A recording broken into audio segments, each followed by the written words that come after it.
Hey, welcome everybody to the brand new Marriage Monthly podcast. It's Gabe and Melissa Kolstad. We're excited to be with you.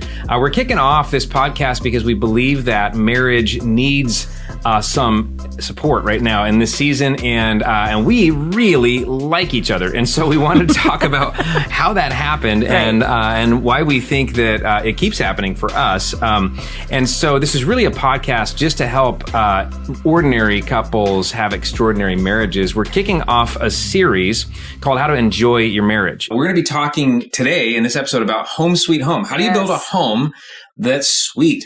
We all want that kind of environment. In fact, I was listening to this song the other day. I'm sort of a sap when it comes to songs. Yes. And it was Michael Bublé's song, Home. It goes like this. Well, I'm not going to sing it. But it says, Another summer day has come and gone away in Paris and in Rome, but I want to go home. Mm-hmm. And then it goes, maybe surrounded by a million people, I still feel alone. Just want to go home. Oh, I miss you. You know, let me go home. I'm just too far from where you are. I want to come home. And I love the sappiness of that song. I love the emotion of feeling like I want to be at home. Oh, yeah. I remember so much being in Missouri for my first 2 years of college. We're out in Springfield, Missouri. And I remember coming home for Christmas break and summer break and just relieved. Oh, I'm back home. Yeah. Like, I just like the weather. I like the culture. I liked everything about Portland. I mean, no offense to Missouri, but I was so happy to be home. I had my comfy bed, my spot on the couch, my food that I had access to all the time, because when you're in dorms, it's a whole different ballgame. Yeah, a whole different ballgame. I mean, there was a million things I loved about coming home. And then I was thinking about those sappy commercials of the military men and women coming home. They get me every time. I cry, and I'm not a crier, but every time I see these military people coming home and they embrace their kids and they have been on leave or they've been out working in the field for a year, 2 years, and they come home and see their children for the first time. Oh, there's something about home sweet home. It matters. So we have 4 things we're going to talk about today. And the first thing we're going to talk about is that home is sweet when it's welcoming.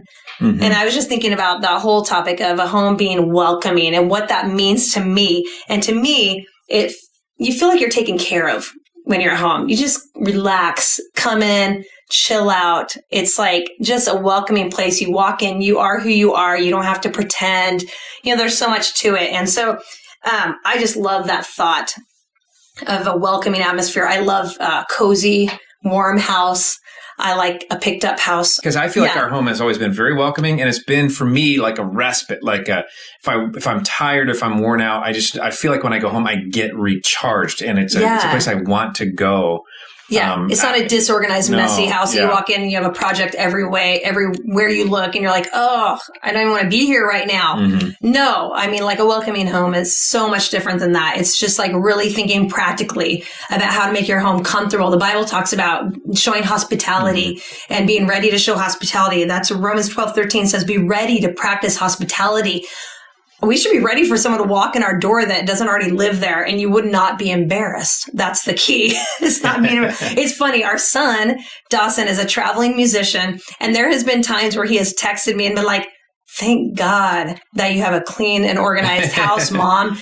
I'm glad that he feels that way. It makes me so happy, and it makes me feel like, we're doing a good job making our home a place that's welcoming. When you walk in, you can just take a sigh, a relief. I love that.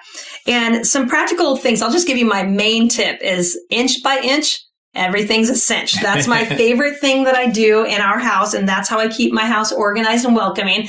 And I'm going to get super practical here. When we make a meal, we clean up the dishes right after that meal. We don't stack up our dishes, When I get out of bed in the morning, first thing I do is I make my bed. I want my room to be clean, and making your bed is half the battle, right? Yeah.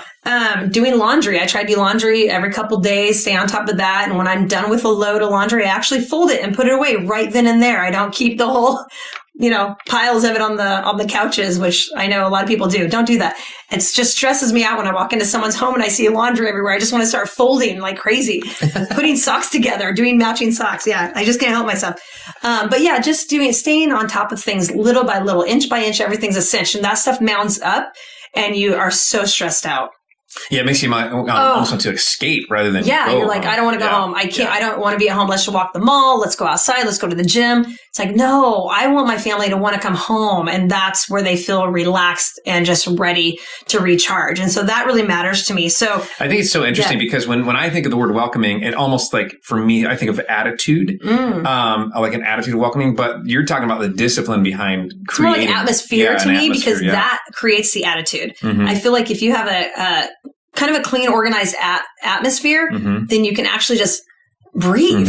I can't breathe in a chaotic mess. I just can't relax. I can't feel at home. I can't feel, I just want to feel relaxed and taken care of and cared for. And I feel like that in an organized place. So that's my tip, is having a welcome place is kind of like, keep it together. Men and women work together. Yeah. And I agree. And I think that's one thing that Melissa's brought to our marriage is just like, hey, team, let's keep this place welcoming. And so, we've all got like our little assignments and I think we do a pretty good job of marching together and, keeping it that way. So yeah, for sure. Good. All right. What's number 2? Number 2, uplifting. If we want to have home sweet home, it's got to feel like, again, we want to be there. We want to be uplifted. We want to be encouraged. And so that idea is that we want to be uplifted. I love Maya Angelou's thought. She said at the end of the day, people won't remember what you said or did.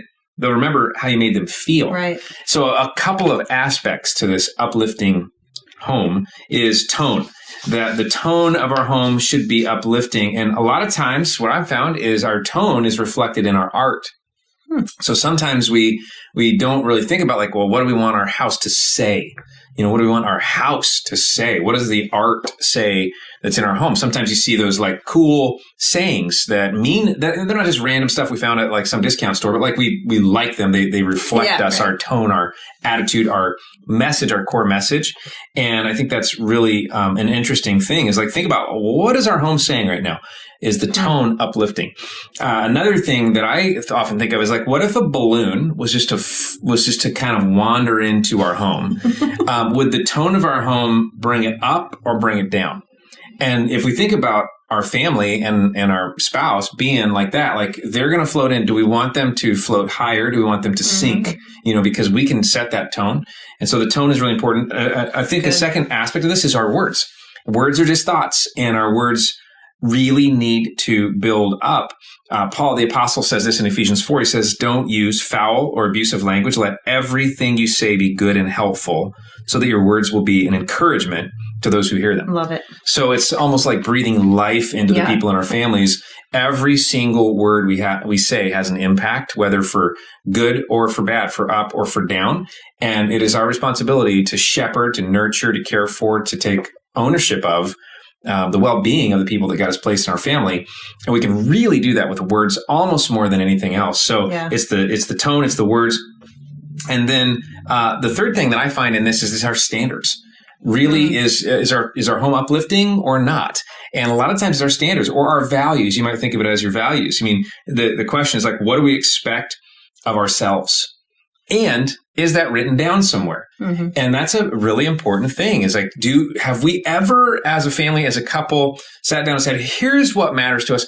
Here's what's going to guide our behavior, and here's what we're committing to for one another. I remember, and we tell the story a lot, we've probably told it here somewhere, but one time in our family, things had gotten kind of chaotic, and the kids were young. Out of control. It felt like, my gosh, it felt like everybody's fighting. Yeah. Like, it was one of those seasons, and we just knew we had to figure it out. So we sat down with the kids in the back room, made it fun, got some desserts, and it was a great night. But it was a values building night. We asked the kids, what do you want in life? What do we want? We started talking about that, and we crafted our 5 family values. And that was our standards for one another. Love God was number 1. Love each other. Do your part.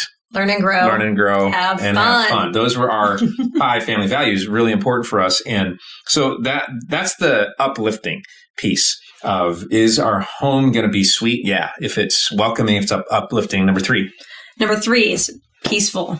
Home sweet home is that when it is peaceful. And this is really hard. And uplifting, I mean, it's like, you want to have that tone, and same with the peaceful. You want to have that tone, that peaceful tone. You go into some homes and it feels chaotic. It feels stressed out. You can tell there's tension, and I don't want my home to feel like that. I want my home to feel peaceful. This is a funny scripture that we found. It's in Proverbs 17:1. It says, "Better a dry crust in peace than a house filled with feasting and conflict. Yeah. So kind of like, I look at that, I'm like, less is more sometimes. Yeah. You can have a feast, but you can have chaos. More isn't always great. It seems like the more you have, the more trouble you have, right? It's like, think about that. The more you have, the more bills you have, the more chaos comes, the more you have to work, the more the cycle goes and it gets crazy. And then before you know it, the peace is leaving your home because you have no control anymore. It's just stressful. I love to think back to our college days and our early marriage days, pre-kids. And we have 3 amazing kids. But thinking about life before them was so simple. Think about that. Yeah. We had no money. We lived in the trashiest, apartment over on the east side. I remember that couch, our first hand-me-down couch. It was so pathetic. It was supposed to be white, but it was a light tan because it was so dirty. It was so gross. But I think about those times and I just think, wow, it was such a special time. It wasn't stressful because we didn't have anything. And we wanted more. And I know that's like the American dream. I want more. You think, if I have some property, if I have an RV, if I have a boat, if I, set myself up for retirement, if I have, that doesn't always work. That doesn't bring peace. A lot of times more brings so much more stress and so much more chaos to your family.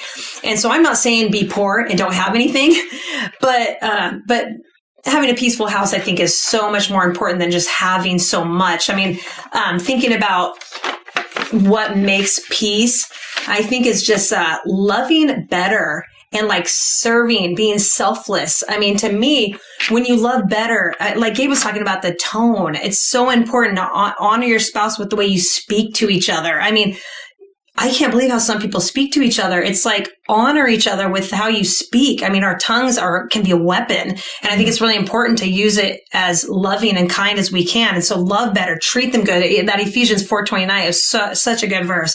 And I love it. And then being selfless, I think, is another hugely important thing. I think back to when I had little kids and I would cut up all their food and I would monitor everything they did and everywhere they went. And they were always on my mind. And now they're much older and they can pretty much take care of themselves. But I was thinking about one day when we were at a nice dinner and we had bought steak and we never get steak. Nice dinner. It was just above Taco Bell. Yeah, no, it was steak. Okay. And steak's kind of nice. Yeah. So we have these steaks there and I grab Gabe's plate and I start cutting his meat into little tiny bites because I always did that for the kids, especially my Caleb, because he always choked on steak. I just let her do it, and she's still doing it to this day. No, but seriously, I cut the meat up and I handed it back to Gabe, and I was so did I just do that? It was such a weird moment. But I started thinking how I want to do that. I want to put him first. I want to meet his needs. I want to serve him. I want to be selfless.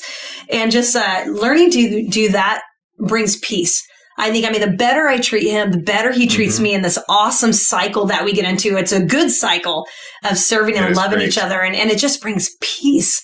And it brings calmness to the atmosphere in your home. And that's what we want, is just a peaceful home. I want to continue to honor him and treat him and care for him and just take care of him. And he does the same back to me. And that brings so much peace, it's kind of an addictive cycle in a really good way. In a really good way, yeah. And some tips for parents with young ones. Man, kids can rule the roost, can't they? Yeah. They take over like that, and they can make the atmosphere so stressful sometimes. And so a couple things: you control the tone of your home and make sure they know that your spouse is number one. That gives them confidence and security. So it's not a bad thing to know that we're first in our relationship. Also, put your kids in one activity at a time. Oh my goodness. We have done the 2-3 activities per kid with 3 kids. Nightmare. It's a nightmare. And then you have no control of your schedule, and that brings chaos, and you lose all the peace because you're just running, and it's too stressful. Do that. And then with your homeschool and the kids right now, kind of the distance learning thing, help manage that, but also make each other a priority. Don't get lost in the shuffle during this time as we're trying to manage our children's education too. Try to stay on top of that. That's really, really important. Pick a date night, do something like that. And also lastly, make sure your home is a no yelling zone. Don't allow yelling. Oh, that's the number one way to lose peace in your home, is when you start screaming at each other because you can't process or you're insecure. You had an expectation that didn't get met talk it out. No need to scream at each other and bring the chaos into the home. So those are my tips for having a peaceful house. So, love it. Number 4. Okay, last one. We want a home that's sweet home. We're going to do that by making it welcoming, uplifting, peaceful, and lastly, loving. Loving is so important. And we know love can't be assumed. It has to be expressed. It has to be demonstrated. It has to be felt in order to be legitimate. I mean, it's not real if you don't feel it. And we need to make sure that those in our life do that. Now, question for you, if you're just kind of listening in or watching, how did you experience love as a child? Because that probably has something to do with the quality of your marriage right now. Because many of you, maybe, in fact, think about this for a second. How many of you, raise your hand if you had 1 Corinthians 13 read at your wedding? I mean, a lot of weddings, right? Especially if you're in a faith wedding or a church wedding, probably going to have that passage from the New Testament. It goes like this. Love is patient and kind. Love is not jealous or boastful or proud or rude. It does not demand its own way. It is not irritable. It keeps no records of being wronged. It does not rejoice about injustice, but rejoices whenever the truth wins out. Love never gives up, never loses faith, is always hopeful, always endures through every circumstance. I mean, what a great summary of love. Yeah. And I think my question about how did you experience love as a kid is that whatever that was is probably continued on into your adulthood. And if you're not experiencing love in that same way, you probably feel a little empty. And as a spouse, as a husband to my wife, or as a wife to your husband, it is actually my responsibility to figure out, how did you experience love as a kid? What is your love language? Everybody's probably heard of the 5 love languages. Brilliant concept. So good. And super helpful in marriage. One of the things that I think we've got to do is not only, I'll rattle off the 5 love languages in case this is a new concept or just for review, but it's words of affirmation. That's one of the love languages. Acts of service is one. Quality time is one. Physical touch is one. And then gifts is one. So those 5 ways primarily that people feel loved. And it's funny because whatever your thing was when you were growing up as a kid, is no guarantee that that's the other person's. But generally, we all try to express love in the way that we receive it. Yeah. So I might touch my wife a lot because that's how I've received love, and that makes me feel loved. And she might be like, that's enough of that. Like, what are you doing? Too much. And she's going to be like, what have you done? Vacuumed the floor lately or anything like that? Did you do the dishes today? Because I'm acts of service. Yeah. So, knowing that, but that's my responsibility. And a lot of times as a married couple, what I do is I just go off speaking my language thinking that she's going to hear it. Right. And I'm practically speaking Aramaic or Arabic and she's speaking Japanese and, they're not meeting, but we got to figure that out. Right. So a couple of things that I want to encourage you about on this loved one is to speak their language. This is like for us as a couple, one way I feel love is like if we go on a long car ride and Melissa just puts her hand up on the back of my neck. I don't know why I always like that so much. Every time he almost falls asleep. Yeah. I mean, we got to be careful about that because I might fall asleep at the wheel. But the thing is, that's kind of a win-win because it's time together, which is one of Melissa's love languages, and it's conversation, which we both like. And then if she's got her hand on my neck, I'm like, this is golden. That's really good stuff. I remember when I was a kid, and I always looked forward to my grandma coming over to our house. My grandma Flo, she was amazing. And she had the best fingernails. And so I would be 2 weeks before my grandma's coming over, I'm like, oh yes, grandma's going to tickle my arms. I just knew it. She's going to tickle my arms and that's going to be the highlight. So she comes in the house, and she barely could put her stuff down from a trip coming to her house. And I'm just like, grandma, tickle my arms, but that's that we all have those things. And if we could learn those about each other and then provide those for each other, that's a really important thing. Right. Another thing is show and tell. In other words, we got to show them that we can love them, and we got to do that in a way that's really important. We got to tell them what we need. This is really important. It's something that Melissa has done so well in our marriage. I do not read minds very well. Nobody does. Right. Least of all me. But Melissa has been very direct about, here's what I want for my birthday. This is awesome. In fact, if you're married, I want to encourage you, do this. Tell your spouse what you want for your birthday. They don't want to guess. They don't want to get it wrong. But I love that. And we got to do the same thing with our love languages. This is what would be meaningful for me. I think another thing about all of this is just in the big picture of love, the biggest thing that gets in the way is unforgiveness. And we've got to be willing to extend forgiveness. when something goes wrong, sometimes what's holding us back from showing love is there's a bump in the road that we haven't forgot about, we haven't forgiven, we haven't dealt with that. And it can absolutely hinder our marriage. It can keep us from having home sweet home. It can, again, be one of those things you want to avoid home because there's a person there that did something that you still haven't forgiven. Honestly, in that situation, it's not their fault. It's yours. And the responsibility is on you to go deal with this with God. Now, that doesn't mean that forgiveness is not the same thing as trust rebuilding. We could talk about that on another day. But forgiveness is your responsibility before God to go, I'm going to let this go and do what God has told me to do. Love my spouse with my whole heart. Right. So that we can be together in a home, sweet home. That's for sure. So those are the 4 things. We want to have a welcoming home, an uplifting home, a peaceful home, and a loving home. And we're having a blast with you. I hope that you're sharing this with the people that you know that you think could benefit from this. We can't wait to see you again next month.